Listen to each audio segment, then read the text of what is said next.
महाराष्ट्रामध्ये सध्या विधानसभा निवडणुकांची रणधुमाळी सुरू आहे। अवघ्या काही तासात महाराष्ट्रातील प्रत्येक मतदारसंघ आपला आमदार निवडेल।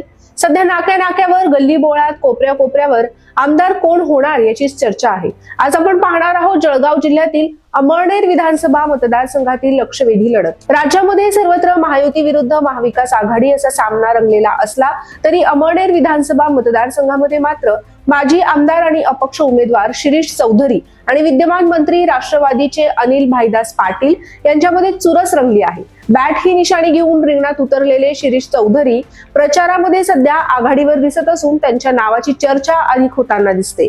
आता आपण पाहणार आहोत शिरीष चौधरी यांच्या आघाडीची 5 प्रमुख कारणे। शिरीष चौधरी हे 2014 ते 2019 या काळामध्ये अमळनेर विधानसभा मतदारसंघाचं प्रतिनिधित्व करत होते। या काळामध्ये त्यांनी आपल्या मतदारसंघात भरीव कामे केली। आकर्षक आणि अत्याधुनिक अशी 30 ग्रामपंचायत कार्यालय, छत्रपती शिवाजी महाराजांचा अश्वारूढ पुतळा आणि नाट्यगृह, चोपडा जळोद रेल्वे गेट उड्डाणपूल, महामानव डॉक्टर बाबासाहेब आंबेडकर स्मारक, 18 समाज मंदिरे, 30 अत्याधुनिक सभागृहे, अनेक ठिकाणी वॉटर प्युरिफायर, नाला खोलीकरण, अमळनेर नगर परिषदेची सुसज्ज इमारत, ग्रामीण भागामध्ये 48 व्यायामशाळा अशी भरीव कामे त्यांनी आपल्या कार्यकाळामध्ये पूर्ण केली। त्यांच्याच कार्यकाळामध्ये मागासवर्गीय मुलींसाठी वसतिगृह उभारण्यात आलं आणि त्यांनी 10,000 विद्यार्थ्यांना आणि महिलांना घर बसल्या रोजगार मिळवून दिला। कोरोनाचं संकट हे संपूर्ण जगावरचं मोठं संकट होतं। कोट्यवधी लोकांच्या आयुष्याचा आणि रोजीरोटीचा प्रश्न निर्माण झाला होता। या काळात शिरीष चौधरी यांनी विविध उपक्रमांच्या माध्यमातून जनतेला मदतीचा हात दिला। लॉकडाऊन मध्ये अडकून पडलेल्या नागरिकांना अन्नधान्याचे वाटप, औषधांचे वाटप, रोगप्रतिकार शक्तीवर्धक गोळ्या, लसीकरण शिबिरे घेण्यासाठी चौधरी यांनी प्रयत्न केले।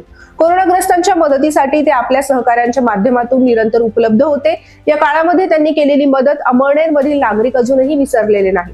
कोरोना काळात शिरीष चौधरी यांनी केलेल्या कामाची आठवण आजही अमळनेरकर काढत असतात। विधानसभा निवडणुकीमध्ये शिरीष चौधरी यांनी केलेली कामं हाच कळीचा मुद्दा असल्याचं मतदारसंघाचा कानोसा घेतला असता दिसून आलंय। 2014 ते 2019 ही 5 वर्ष शिरीष चौधरी यांनी अमळनेर विधानसभा मतदारसंघाचं प्रतिनिधित्व केलं। 2019 साली त्यांचा पराभव झाला, पण पराभवाने ते खचले नाहीत आणि जनतेशी असलेला संवाद त्यांनी कायम ठेवला। हिरा उद्योग समूहाच्या माध्यमातून त्यांनी विविध उपक्रमांचं आयोजन केलं।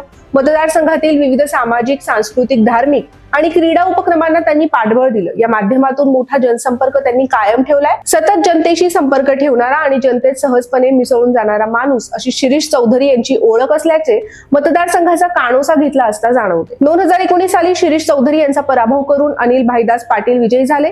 ते राष्ट्रवादीच्या चिन्हावर उभे होते, मात्र अजित पवार यांच्या बंडात त्यांनी अजितदादांना साथ दिली। त्यामुळे त्यांच्या विरोधामध्ये काहीशी नाराजीची भावना या मतदारसंघामध्ये दिसून येते आहे।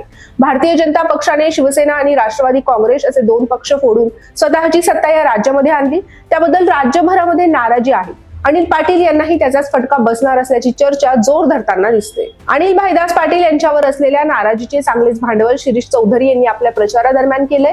शिरीष चौधरी आणि अनिल पाटील यांच्या कार्यकाळाची तुलना करता चौधरी यांच्या कार्यकाळात अधिक विकास कामे झाल्याचं स्थानिकांचं म्हणणं आहे। सत्तेत नसतानाही श्री चौधरी यांनी केलेली कामे अनुकरणीय आणि कौतुकास्पद असल्याच्या प्रतिक्रिया अमळनेरकरांनी व्यक्त केल्या आहेत। त्यामुळे मतदारसंघाचा अंदाज घेतला असता शिरीष चौधरी यांचंच पारडं जड असल्याचं जाणवतं।